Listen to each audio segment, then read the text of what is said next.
Family, hello lovelies. This is Kimberly Purpose and welcome to my channel.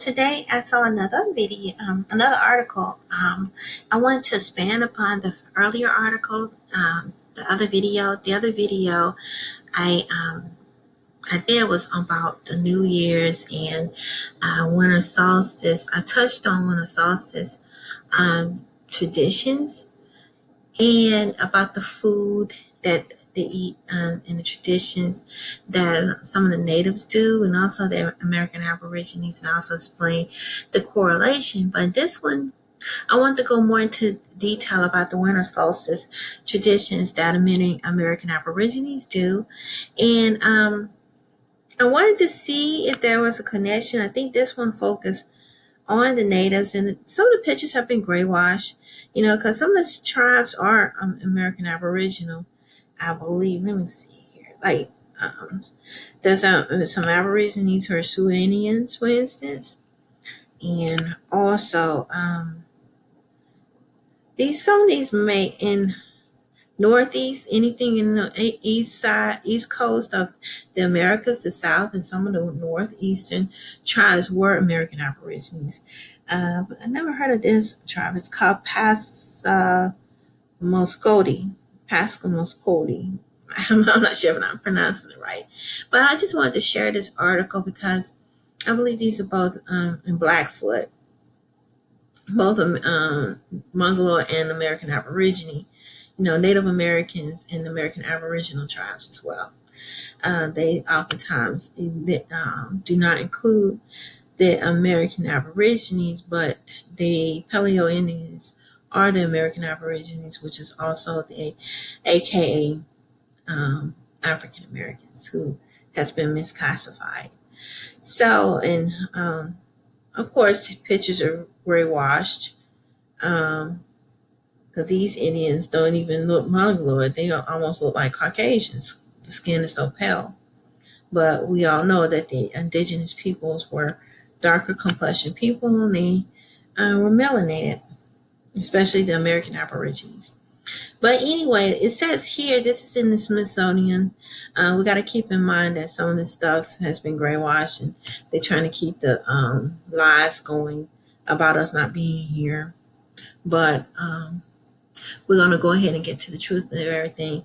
And we got to also realize that even though it says Native American, sometimes they mixed in the Native American and the American Aboriginals histories together due to the gray washing, that there's little differentiation between the two sometimes. And that's why sometimes we have to just read between the lines and the BS and know that, we were here too, but they just want to make sure that we are not mentioned in any of the history books. And that's by design. But anyway, the title of this article is "The Winter Solstice Begins a Season of Storytelling and Ceremony." And of course, it's by the Smithsonian. And this was written by Dennis Zolti. And it was published last year in 2000. No, the year before, actually. It's 2 years now. Time has gone by, almost 2 years. So, yeah.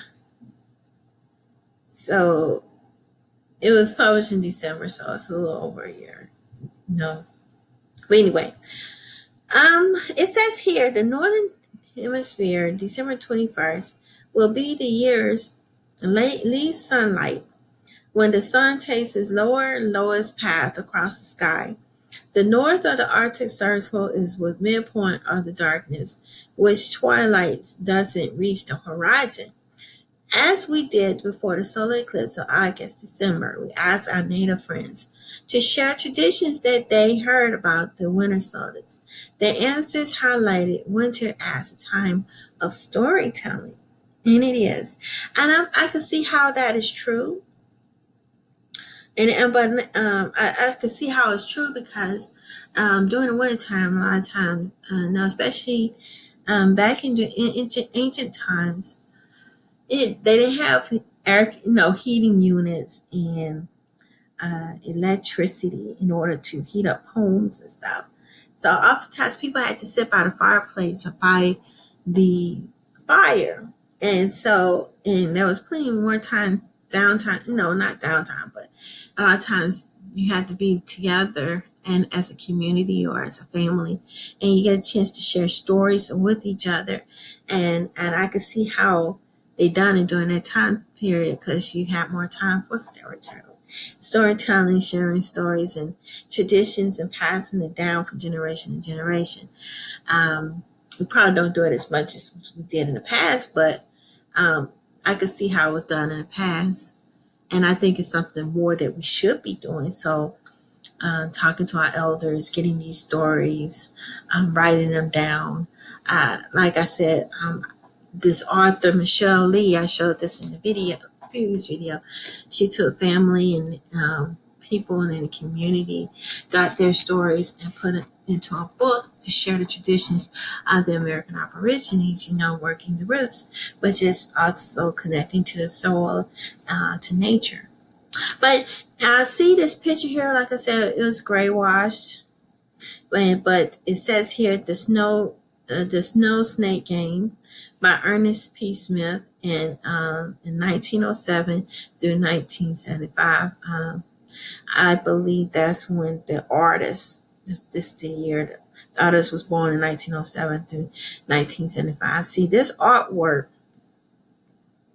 is gray wash because it was after colonialism and after the Indians were captured and became prisoners of war during the Indian Wars and put into slavery, like they try to say, slavery. And as the centuries went by, they took a lot of the darker complexion Indians out, and the grays put themselves in these tribes, and that's why you see a lighter complexion, the mixing of the Europeans, and the removal of the originals out of these tribes, so which are the Aboriginal people.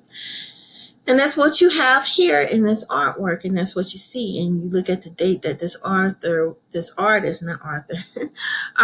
born in 1907 after the fact. So a lot of these artworks and statues that you see are going to be gray wash, especially we're after colonialism, primarily during the 1900s. You're going to start seeing more and more of the gray washing, because the Americans did not start getting conquered until the late 1700s and 1800s. I'll say early to mid 1800s. And so that's when you start seeing the gray washing more frequently in the artwork as well. But if you go further back, you'll see that the indigenous people were actually darker.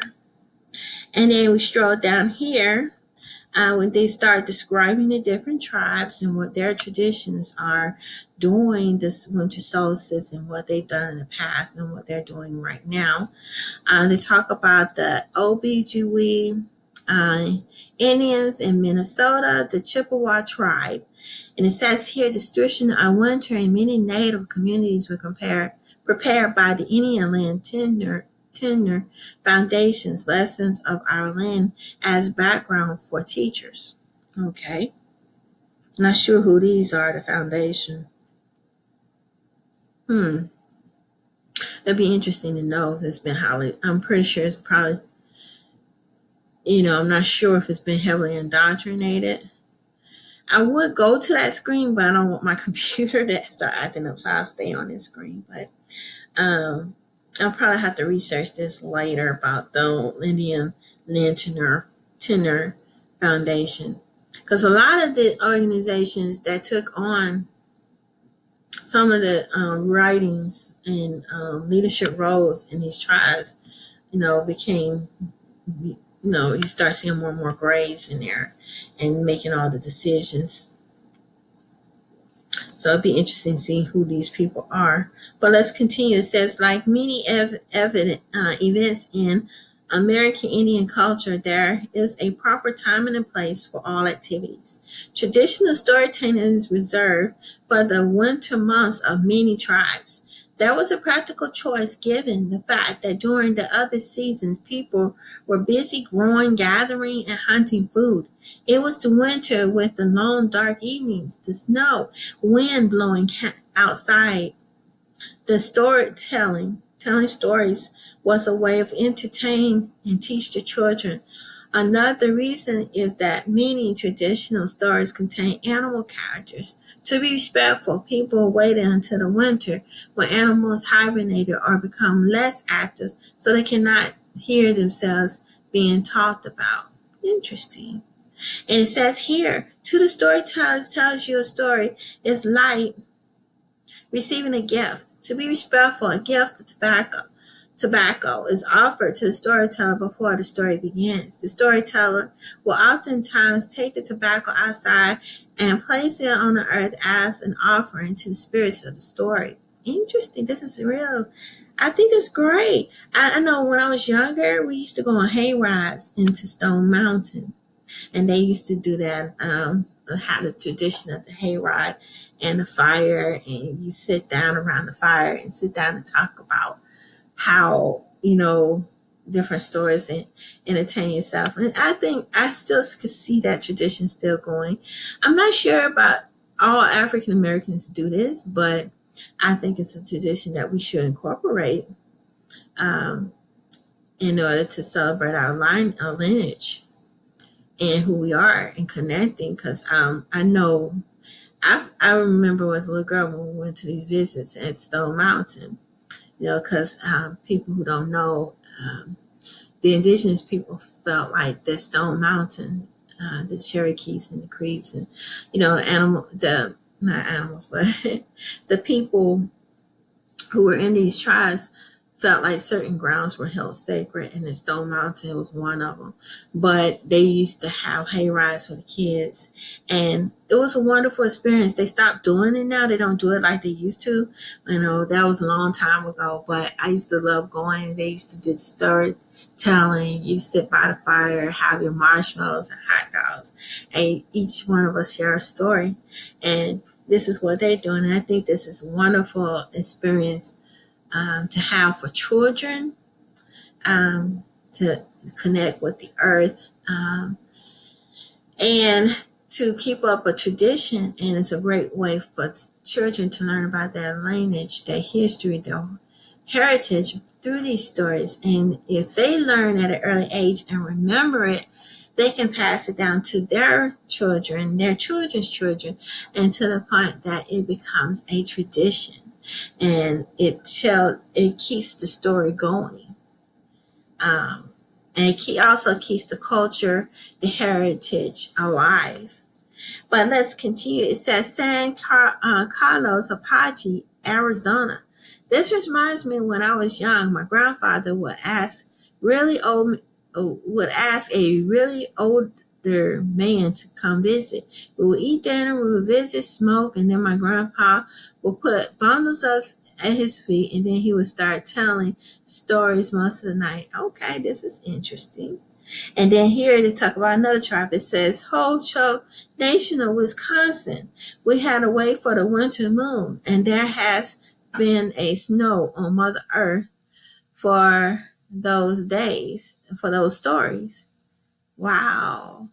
Okay, we have to wait for the winter moon, and it has snow on Mother Earth for these stories. I think this is interesting. My grandpa, he was Cherokee. He used to do stuff like that,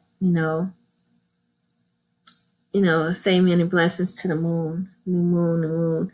I gotta ask my mom what the saying is and write it down, because that was a custom my grandpa used to do that's sort of similar to this. About the new moon. Every time a winter moon come out, he has a saying that he used to say. And that becomes a tradition. It's passed down, and that's how you learn. But anyway, I found that very interesting. But let's go down to here to Blackfoot, Calgary, Alberta. Blackfoot was the same with the snow and stories. So they had to sing snow stories as well as the other tribes. And then when you start reading and learning more about these stories and stuff and the different myths and folklore, you start to see more and more of a similarity. It may not be the exact same story, but you sometimes see some similarities. And I'm pretty sure there's some differences, but you also start seeing some similarities in the stories and everything. Because I believe a lot of these indigenous people were kindred spirits, in so many ways, in different ways, But it says here, Acoma Pueblo, New Mexico. The winter solstice marks our new year in Acoma. We mark the time with ceremonies not privy to the public. It's also time for a Homa storytelling of coyote stories, of heroes, stories of the animals, sharing knowledge. My parents said that you are Humaha. People will arrive with peanut nuts gathered in the fall that are roasted and shared. Wow, okay. I like how, they include a snack or food, just like in the other article that I shared earlier about the traditions of Navajo. I think that was the Navajo Indians. Don't take my word for it, but the previous video, y'all can check that out and see what some of the traditions that they had as well. And this one is called Passamaquoddy. Cody. I'm sorry if I'm pronouncing wrong. I apologize. And this is in New England. This tribe is in New England. In traditional calendar in Northeast, solstice is always marked for my folks. It's a sign that the frost giants will be returning to the north. Wow. The sign that the frost giants will be returning to the earth. That is cute enough. I think that's different. It's very figurative and imaginative, but maybe and truthful in a way. I like how that seems like an interesting tale.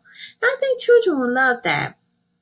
My grandmother used to Abel. She was also an Aboriginal Indian as well. And she used to also talk about, she was Creek as well. Creek, I believe she's Creek and my grandfather was Cherokee. But she also tells stories about how when winter comes, she used to tell me that winter was a way of cleansing the earth. When winter comes, that's the time when Mother Nature takes over and cleanses the earth. And then when springtime comes, everything is clean, refreshed, and renewed. And everything can start fresh. And so that's what she used to describe wintertime, the solace and everything, and the reasoning for it. I just found it interesting how these things sort of intertwine with each other. It says here, the Sioux Indian, South Dakota, it says, Juanito, winter, time for gathering. Can say so, redwood bark while the thunder is gone. Okay, that's a little different. Let's draw down here. It says here, the Solstice, Washington State and British Columbia. What I know is that marks the point in time when winter ceremonies can be held. My grandmother sometimes held her first ceremony in winter in this powerful time. We have winter dance ceremonies, prayers for the New Year's to come for the berries, roots, and four-leggeds, and the fish in the four food shelves. Prayer for our families and ourselves. There are songs, dancing, feasting, and giveaway. This is held during the evening and can go all night depending on the number of sacred singers who come to share. The ceremonies are called winter dances. My grandfather also called them Chinook dances. In our territory to the south in Washington State, around Nespalim, my grandfather told me of one dance ceremony lasting 10 nights in a row. Whoa! Now that's a long ceremony, 10 nights. They would have had a bunch of people out there singing and celebrating. Well, anyway, I like this article. This is cute. And it says here that Dennis Zentai is Kiwo Shinwon Pulo Santee Dakota Indian, is a member of the Kawatigar clan and San Juan Pablo Winter clan, and the descendant of Sitting Bear and No Retreat, both principal war chiefs of the North. It says here, Dennis works as a writer and cultural specialist at the Smithsonian National Museum of the American Indians in Washington, D.C. Okay, this is a great article. I really enjoyed it. It was very insightful. And as I read it, I just noticed that a lot of things that my family also talked about, like my grandfather, he had a saying for the moon, and especially the winter moon. And then my grandmother, her saying about the cleansing of the earth and how it's been passed down from generations, sayings and the stories. So we all have all these traditions. And so I would love to hear what you all have to say. I just wanted to expand upon what I said earlier in the other video. If you didn't see that video about the New Year's and everything, please go back and check it out. And and then please leave your comments below. I'd love to see what kind of traditions that your family do during the winter time, during the New Year's. Any sayings, does any of this connect with what you do right now? Do you recall any of your relatives doing some of these traditions, or any different traditions that has been passed down from generation to generation? And but I would love to hear from you guys. Don't forget to check out my Purpose Counseling and Wellness Center. I am going to start having some online classes. It's coming soon. Well, it's now available at the Purpose Counseling and Wellness Institute. I will be having working on some classes for the American Aboriginal Truth University. I'm working on that. I'm putting that together.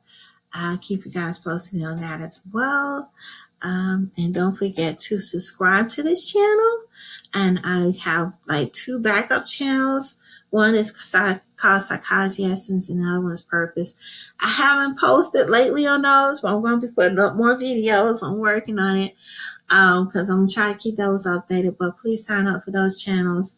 That's my backup channels that I have in place. And what else? Don't forget to GoFundMe, the Patreon, and PayPal. I have those as well. I'll put the links below. And till next time, family, love and peace. Love and peace. Bye-bye.